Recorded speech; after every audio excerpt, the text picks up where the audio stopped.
Hi, my name is Amy, and I live in the United States, in the great state of Washington. And I'm just here to share with you the journey I've been on as a member and partnership with Shed Welfare Society in Lahore, Pakistan. It's been a privilege and honor to be friends with Saima and Robin, who are in charge of this ministry.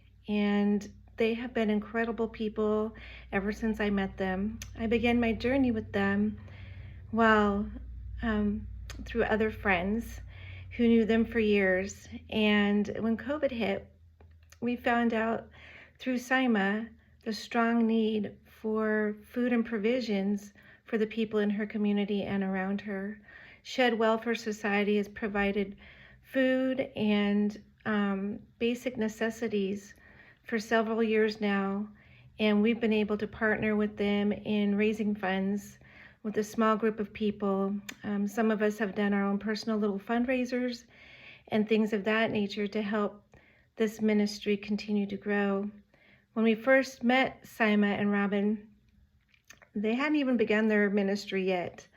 They found out in their ministry, in their neighborhood, that many people were going without food as the government food trucks came along to pass it out, and there wasn't enough to go around. So they just explained their story to us. And we were in the United States having our own struggles with the lockdowns and things of COVID. So we band together and we found a way to raise enough funds for Saima to be able to go out and get food and provisions for them. And that started the beginning of our friendship with them.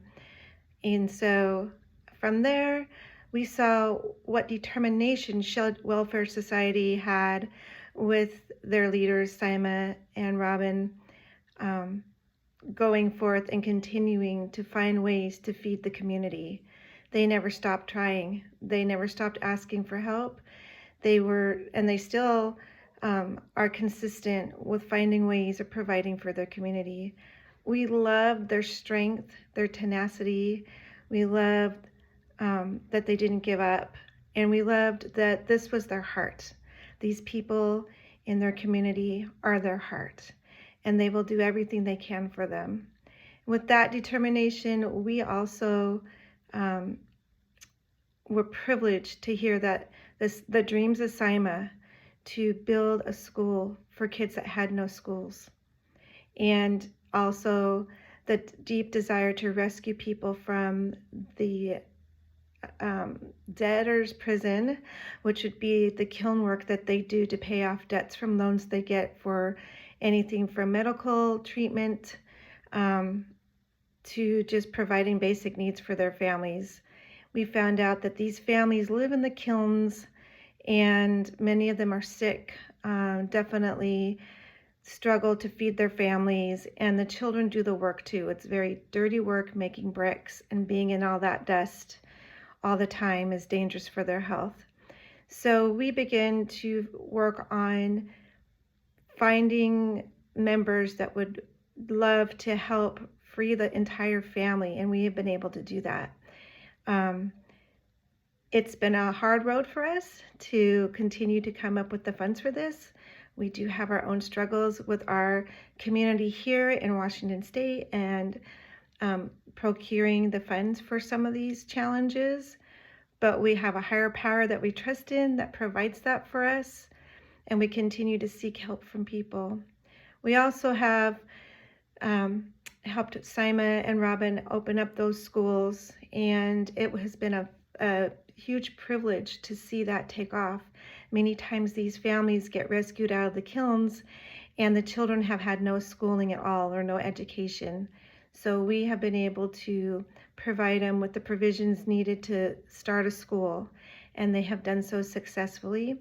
It's been, I think, about 5 years now, and they have had several students enroll, 60 plus over the years, and their schools are running phenomenally with little. They need more, and we can't get it all for them.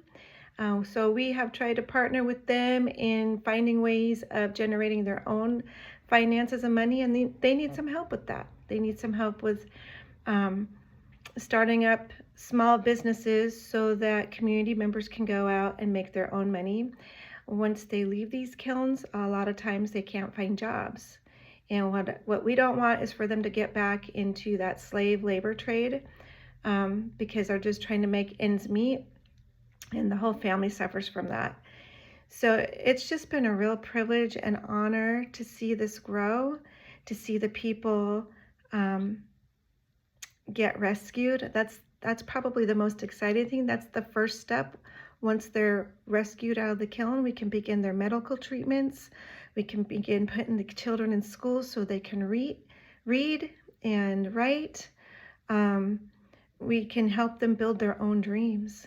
So I encourage you, if you are looking for something to help a community grow, a community that's very impoverished. Not many people think about Pakistan.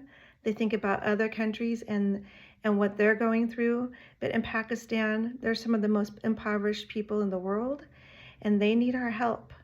And if you would like to donate or be a participant in this journey with us and see it grow, reach out to Shed Welfare Society. It's an incredible thing to see firsthand all the food that is gathered, all the work that is done to travel to get to these places to deliver the food in the area and surrounding areas. The joy of the families when they are released. Videos are made of their release and how they're praising God for finally having their freedom back. And now with that freedom, they have to work, they have to provide, and we need help helping them provide. Thank you so much for this time to share with you, and hop on board. Shed Welfare Society is exactly what it says it is. It provides. It provides through the hand of God, and it provides through the people He has chosen to deliver. Thank you so much.